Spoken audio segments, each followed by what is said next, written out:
ಖುಷಿ. ಇಲ್ಲಿ ನಾನು ಅಡ್ಮಿಷನ್ ಮಾಡಿದ್ದು ಮಾರ್ಚ್ 22.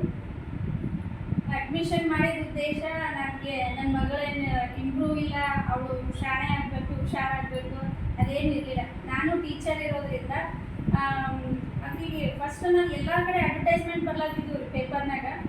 ಎಲ್ಲರೂ 3ನೇ ಕ್ಲಾಸಿಂದಾನೇ ಅಂತ ಹಾಕ್ತಾಯಿದ್ರು. ಫಸ್ಟ್ ಸ್ಟ್ಯಾಂಡರ್ಡ್ ಮಕ್ಕಳಿಗೆ ಯಾರೂ ತೊಗೊಳೋರು ಇರಲಿಲ್ಲ. SLE ಫೌಂಡೇಶನ್ದು ಪಾಂಪ್ಲೆಟ್ಸ್ ಬಂತು ಪೇಪರಲ್ಲಿ ಮನೆಗೆ ಬಂದಾಗ ಅವಾಗ ಫಸ್ಟ್ ಸ್ಟ್ಯಾಂಡರ್ಡಿಂದ ತೊಗೋತೀವಿ ಅಂತಿತ್ತು. ನಾ ಈ ಇನ್ಸ್ಟಿಟ್ಯೂಟ್ ಸೆಲೆಕ್ಟ್ ಮಾಡ್ಕೊಂಡಿದ್ದಕ್ಕೆ ಅದೊಂದೇ ಕಾರಣಕ್ಕೆ. ನನ್ನ ಮಗಳಿಗೆ ಅಟ್ಲೀಸ್ಟ್ ಇಲ್ಲರ ತೊಗೋತಾ ಇಲ್ಲ ಅಡ್ಮಿಷನ್ ಅಂದರೆ ಚಿಕ್ಕ ಮಕ್ಕಳಿಗೆ ಯಾರೂ ತೊಗೊಳಕ್ಕೆ ರೆಡಿ ಇರಲಿಲ್ಲ. ಎಲ್ಲರೂ 3rd ಸ್ಟ್ಯಾಂಡರ್ಡಿಂದನೇ ತೊಗೊಳತ್ತಿದ್ರು. ಸೊ ಹಾಗಾಗಿ ಫಸ್ಟ್ ಸ್ಟ್ಯಾಂಡರ್ಡಿಂದ ಹಿಂಗೆ ತೊಗೊಳಕತ್ತಾರೆ. ಅಲ್ಲಿ 4 ಜನರಿಗೆ ಹಾಕಂತೇಳಿ ನಮ್ಮ ಸಿಸ್ಟರ್ ಅವರು 3 ಮಕ್ಕಳಿಗೆ, ಆಮೇಲೆ ನನ್ನ ಮಗಳಿಗೆ ಇಲ್ಲಿ ಅಡ್ಮಿಷನ್ ಮಾಡ್ತೀವಿ. ಆಕಿಂದು LKG UKG ಮುಗಿದು ಇವಾಗ ಫಸ್ಟ್ ಸ್ಟ್ಯಾಂಡರ್ಡ್. ಆ್ಯಕ್ಚುಲಿ ಆಕಿಗೆ ಭಾಳ ಮನ್ಯಾಗ ಗಲಾಟೆ ಮಾಡ್ತಾವ ಅಂತೇಳಿ ಸ್ಕೂಲಿಗೆ ಅಡ್ಮಿಷನ್ ಮಾಡಿದ್ದು. ಅದು ಎಲ್ಲ ರೂಲ್ಸ್ ಗೊತ್ತಿದ್ದು ನಾನೇ ರೂಲ್ಸ್ ಬ್ರೇಕ್ ಮಾಡಿ ಆಕಿಗೆ 3 ವರ್ಷ 3 ತಿಂಗಳಿಗೆ ಅಡ್ಮಿಷನ್ ಮಾಡಿದೆ.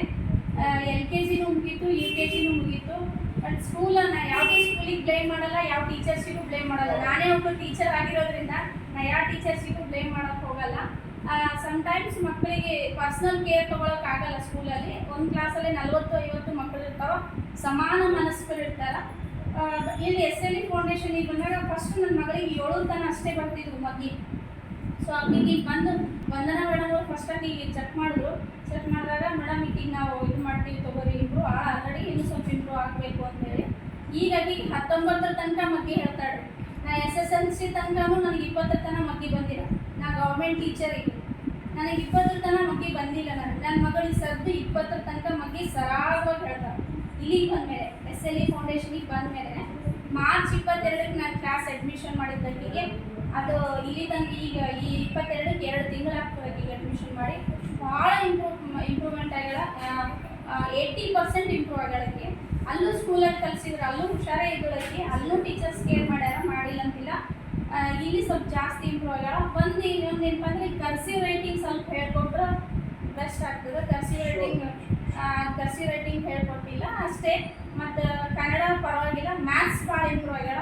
ನನಗೆ ಇಲ್ಲಿ SLE ಫೌಂಡೇಶನಾಗ ಏನು ಭಾಳ ಇಷ್ಟ ಆಗಿತ್ತು ಅಂತಂದ್ರೆ ಮ್ಯಾಥ್ಸ್ ಹೇಳೋ ಮೆಥಡ್ ಭಾಳ ಬೆಸ್ಟ್ ಇರ್ತೈತಿ. ಮ್ಯಾಥ್ಸ್ ಭಾಳ ಚೆನ್ನಾಗಿ ಹೇಳ್ತಾರೆ. ಮನೆಯಾಗ ಆಕೆಗೆ ರೆಗ್ಯುಲರಾಗಿ ನಾನು 1 ಗಂಟೆ 2 ಗಂಟೆ ತೊಗೊಂಡು ಕೂಡ್ತೀನಿ ಹೋಮ್ವರ್ಕ್ ಮಾಡಬೇಕಾದ್ರೆ. ಆಕೆ ಮ್ಯಾಥ್ಸ್ ಮಾಡೋದು ಸ್ವಲ್ಪ ಕನ್ಫ್ಯೂಷನ್ ಮಾಡ್ಕೋತಾಳ. ಸ್ಕೂಲಲ್ಲೂ ಕನ್ಫ್ಯೂಷನ್ ಮಾಡ್ಕೋತಿದ್ಲು. ಆಕೆ ವಯಸ್ಸೇ ಈಗ 5 ವರ್ಷ 3 ತಿಂಗಳು. 5 ವರ್ಷ 3 ತಿಂಗಳಿಗೆ ನಾನೇ ಏನೂ ಹೇಳಿಲ್ಲ. ನನ್ನ ಮಗಳು 20 ತನಕ ಬಗ್ಗೆ ಹೇಳ್ತಾಳೆ ಅಂತಂದ್ರೆ ನನಗೆ ಭಾಳ ಹೆಮ್ಮೆ ಇದೆ. ಅದ್ರ ಬಗ್ಗೆ ಏನು ಬೇಜಾರಿಲ್ಲ. ಸೊ ಆಕೆಯಲ್ಲಿ ಜಾಸ್ತಿ ಎಕ್ಸ್ಪೆಕ್ಟೇಷನ್ಸ್ ಇಲ್ಲ. ನನಗೆ ಭಾಳ ಪ್ರೆಷರ್ ಹಾಕಲ್ಲ ನನ್ನ ಮಗಳ ಮೇಲೆ.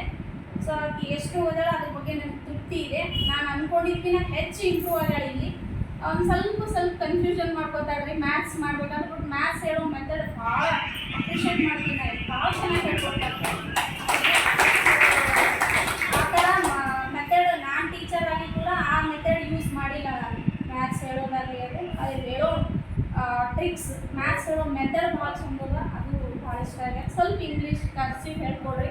ಕನ್ನಡ ಬೇಸಿಕಲಿ ಕನ್ನಡ ಟೀಚರ್ ಆಗಿರೋದ್ರಿಂದ ನನ್ನ ಮಗಳಿಗೆ ಕನ್ನಡ ಬರಲಿಲ್ಲ ಅಂತ ನನಗೆ ಬೇಜಾರಾಗ್ತದೆ. ಸೊ ಹಾಗಾಗಿ ಒಂದು ಸ್ವಲ್ಪ ಕನ್ನಡ ಇಂಪ್ರೂವ್ ಮಾಡಿರಿ ಅಷ್ಟೇ. ನಾನು ಇಲ್ಲೇ ಮುಂದುವರ್ಸಲಿಕ್ಕೆ ಪ್ರಯತ್ನಿಸ್ತೀನಿ. ಯಾಕಂದರೆ ಈಗಿನ ಫಸ್ಟ್ ಸ್ಟ್ಯಾಂಡರ್ಡ್ ಇರೋದ್ರಿಂದ ನೋಡ್ಬೇಕು ನಾನು. ನಿಮ್ಮದು ಫಸ್ಟ್ ಸರಿ ವಿಜಯಪುರ ಇನ್ಸ್ಟಿಟ್ಯೂಟ್.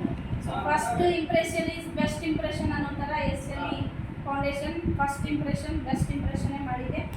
ತುಂಬ SLE ಫೌಂಡೇಶನ್ನ ಎಲ್ಲ ಟೀಚರ್ಸಿಗೂ ಫೌಂಡರ್ ಅವರಿಗೂ ತುಂಬ ಧನ್ಯವಾದಗಳನ್ನು ಸಲ್ಲಿಸ್ತೀನಿ.